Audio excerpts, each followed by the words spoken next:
Oui, bonjour, je voulais vous parler de Aradziel.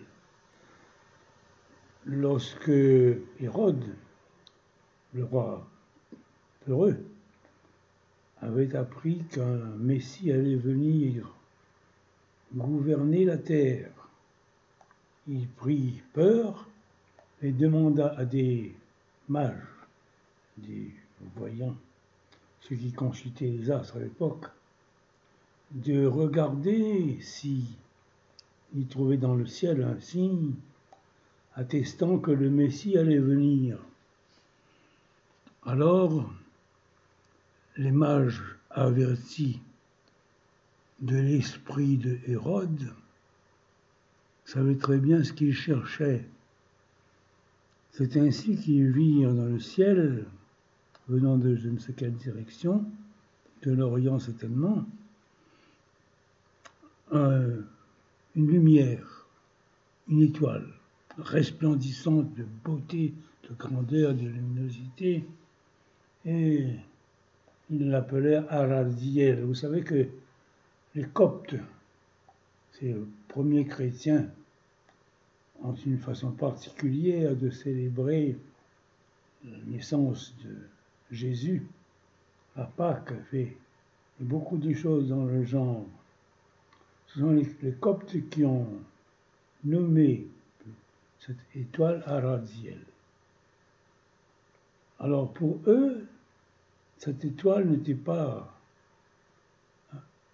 quelque chose de tellement surnaturel, mais c'était tout simplement un vaisseau cosmique qui transportait de son ciel, son trône de gloire, l'enfant qui allait se manifester pour être Jésus puis le Christ.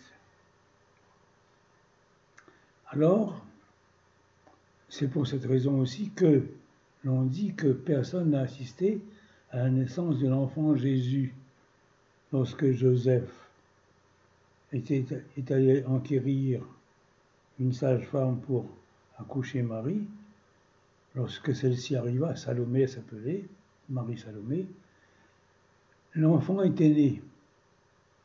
Et la Vierge n'avait pas saigné d'après ce que disent les écrits différents. Alors la sage-femme demanda à Marie, mais comment se fait-il que tu es vierge et que tu aies enfanté? Marie, Myriam, la mère, lui dit, touche et tu verras.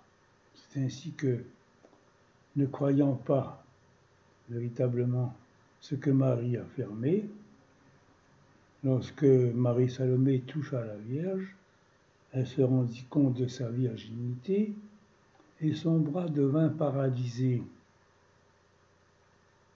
Ce que la Vierge rendit obligatoirement la capacité de travailler.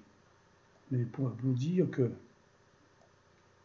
Aradziel est bien un vaisseau cosmique qui transportait le roi des rois.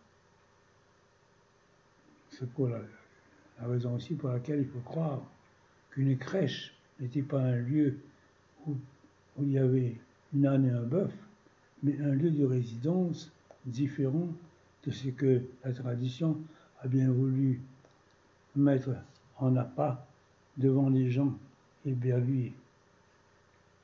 Il est douloureux et difficile de voir le soir de Noël, pour ma part, un prêtre ou un évêque ou n'importe qui porter dans ses bras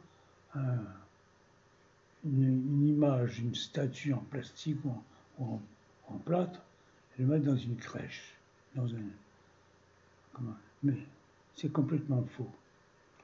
Dans la tradition orthodoxe, l'icône de la nativité est représentée, la Vierge est couchée, et un peu plus loin, il y a l'enfant qui est là. La mère s'écarte pour laisser l'enfant faire son chemin et venir dans la vie. La liberté de l'enfant lui est déjà accordée. La différence entre les religions est grande. dans ce domaine-là, voyez-vous. Alors je reviens à Aradiel. Aradiel est un lieu aussi. C'est pas seulement un vaisseau cosmique. Le vaisseau cosmique en question vient d'une galaxie qui s'appelle Aradiel. C'est une galaxie, étoile galaxie. Voilà. C'est ce que je voulais vous dire aujourd'hui, parce qu'à mon avis, c'est important de ne pas se fermer les yeux sur ce qui nous attend maintenant. N'oubliez pas, amis, que nous sommes en période apocalyptique. Je vous répète que apocalypse, ça ne veut pas dire bagarre, drame, etc. Apocalypse, en grec, signifie révélation.